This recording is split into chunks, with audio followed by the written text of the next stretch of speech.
ಹೆಣ್ಣೆಂಬತ್ತ ಮಹಾಮಾಯೆ ಗಂಡಿನ ಮೈ ಮನಸ್ಸನ್ನು ಸೇರಿ ಅವರ ಭಾವನೆಗಳೆಲ್ಲ ಹೀರಿ ಅವರ ಹೃದಯಕ್ಕೆ ಕಿಚ್ಚಿನ ಕೊಳ್ಳಿನಿರುತ್ತ ಕೆಟ್ಟ ಸಂತತಿಯನ್ನು ಕಳೆದ ಹೆಣ್ಣು. ಆದ್ದರಿಂದ ಆ ಪ್ರೀತಿಗೆ ಪ್ರೇಮಕ್ಕೆ ಹೃದಯದಲ್ಲಿ ಅವಕಾಶ ಇಲ್ಲ. ವಂಶಿ, ಯಾವುದೋ ಒಂದು ಹೆಣ್ಣಿನಿಂದ ನಿನಗೆ ಮೋಸವಾಗಿದೆ, ಅನ್ಯಾಯವಾಗಿದೆ ಎನ್ನುವ ಕಾರಣಕ್ಕಾಗಿ ಸ್ತ್ರೀ ಸಮಾಜವೇ ವಂಚಕರು ಅಂತ ಭಾವಿಸುವುದು ನಿನ್ನ ಶುದ್ಧ ಅಪರಾಧ. ಅಂದ್ರೆ ನೀನು ನಿಂತನೆಲ್ಲ ಭೂದೇವಿ ಹೆಣ್ಣಲ್ವೇ? ಹೌದು. ನೀನು ಬೇಯಿಸುವ ಧನಲಕ್ಷ್ಮಿ ಹೆಣ್ಣಲ್ವೇ? ಹೌದು. ನೀನು ಕುಡಿಯುವ ನೀರು ಗಂಗಾಮಾತೆ ಹೆಣ್ಣಲ್ವೇ? ಹೌದು. ನಿನ್ನನ್ನು ಹೆತ್ತ ತಾಯಿಯೂ ಕೂಡ ಹೆಣ್ಣಲ್ವೇ? ಹೌದಾ?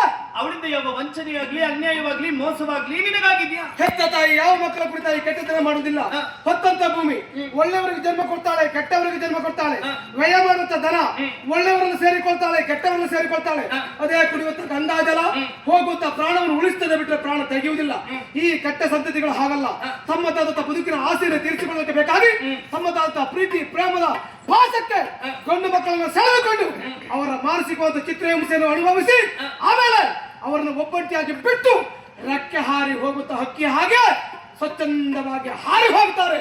ಇದು ನನ್ನ ಜೀವನ ಅನುಭವದ ಪರಮ ಸತ್ಯ. ಆದ್ದರಿಂದ ಮತ್ತೆ ಮತ್ತೆ ಆ ನೋವನ್ನು ಕಾಣಲಿಕ್ಕೆ ನನಗೆ ಮನಸ್ಸಿಲ್ಲ, ಅದು ಆಗುವುದಿಲ್ಲ. ವಂಶಿ, ಕನ್ನಡಿಯಲ್ಲಿ ಕಲೆ ಇದ್ದಾಗ ನಾವು ಮುಖವನ್ನು ಕನ್ನಡಿಯಲ್ಲಿ ಗಮನಿಸಿದ್ರೆ ನಮ್ಮ ಮುಖದಲ್ಲಿ ಕಲೆ ಇದ್ದಾಗೆ ಕಾಣಿಸ್ತದೆ.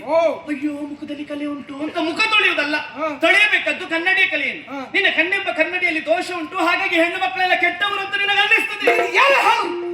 ನನ್ನ ಹೃದಯದಲ್ಲಿ ಮತ್ತೆ ಪ್ರೇಮ ಪ್ರೀತಿಯನ್ನು ಮೊಳಕೆ ಹೊಡೆಸುವುದಕ್ಕೆ ಸಾಧ್ಯ ಇಲ್ಲ. ಅದಕ್ಕೆ ಅವಕಾಶ ಎಂದಿಗೂ ನಾನು ಕೊಡುವುದಿಲ್ಲ. ವಂಶಿ, ಏನು?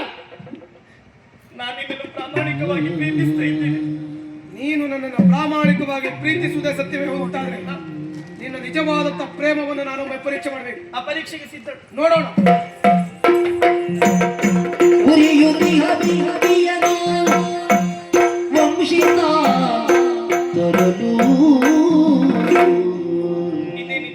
ಈಗ ತಾನೇ ದೇವರ ಕೋಣೆಯಲ್ಲಿ ಹೊತ್ತಿಸಿಟ್ಟಂತಹ ದೀಪವಿದು. ಇಲ್ಲಿಗೆ ನಿನ್ನ ಪರೀಕ್ಷೆಗೆ ಅರ್ಥವಾಗಲಿಲ್ಲ ನನಗೆ. ದೇವರ ಕೋಣೆಯಲ್ಲಿ ಹೊತ್ತಿಸಿಟ್ಟಂತಹ ದೀಪದ ಮುಂದೆ ಕೈ ಮುಗಿದು ಬೇಡಿಕೊಳ್ಳುತ್ತಾ ಕಾಲಕ್ಕೆ ಭಕ್ತರ ಮನಸ್ಸಿನಲ್ಲಿ ಯಾವುದೇ ಒಂದು ಕೆಟ್ಟ ಭಾವ ಇರುವುದಿಲ್ಲ. ಅಲ್ಲಿ ಕಾಣಲ್ಪಡುವುದು ಏಕೋ ಭಾವ, ಭಕ್ತಿ ಪ್ರಧಾನವಾದಂತ ಶುದ್ಧ ಅಂತರಂಗ. ಹೇಳಿದೆವ ನೀನು ವಂಶಿ, ನಿನ್ನನ್ನು ಪ್ರೀತಿಸ್ತೇನೆ ಪ್ರೇಮಿಸ್ತೇನೆ ಎಂಬ ಹಾಗೆ ಹೇಳು ನೋಡೋಣ.